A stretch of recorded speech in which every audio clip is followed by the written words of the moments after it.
Hey, my man. Yeah, Hey, good to see you again. Nick, nice to meet you. me too. This is Friedtanzer from Awards Radar, and I'm so excited to be talking to Nick Kroll and Ike Barinholtz about History of the World Part 2. Can you guys tell me your favorite Mel Brooks movie? Woo. I will say this, that most of my young life, I would watch Blazing Saddles over and over and over again.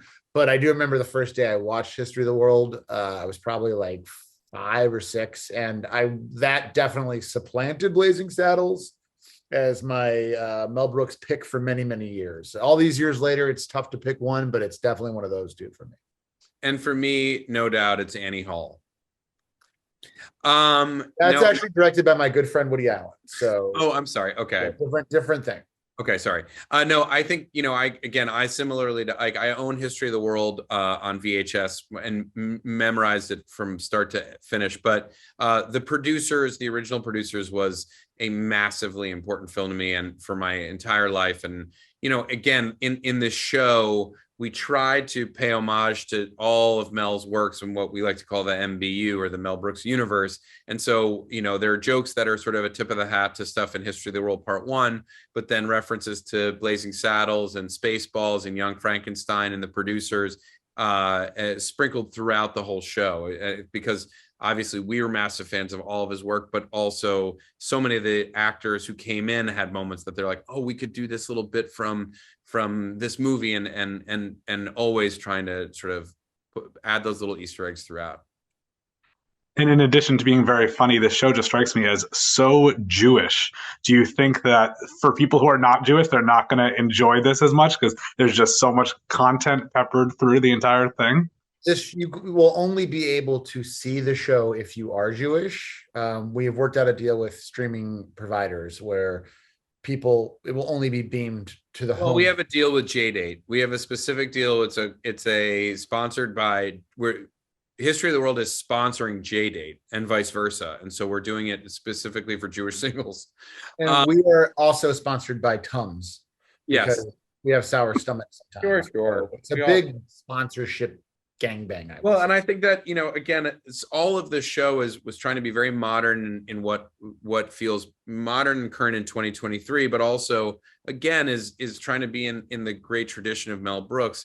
And what Mel was able to do, I think, simultaneously, was take so much of his background as a Jewish performer, but also create content and movies that would appeal to a very, very broad audience. And I think that's what we are endeavoring to do here as well. And also, this is a fun fact, Nick's character, Schmuck Mudman, Episcopalian. Yeah, people don't realize that. All that. It's a little funny Easter egg. It's just something you can't judge a Jew by his name. Well, on the note of history, do you have to do any historical research to make this show, or is it just, what? Yeah, this show is historically accurate, not one. 100%, 100%. We actually did have this amazing researcher named Riley who came early on, and we kind of told him lots of areas that interested us, and he gave us very thorough, research on all of it. So, we did try to, when appropriate, lean into the historicity of it. But I don't know. Historicity? Is that a word? It is a word. Why don't you look it up? I won Celebrity Jeopardy, bitch. I'm sorry. I shouldn't have said that. No, I mean, he just said bitch on Awards Radar. Somebody's career is historicity.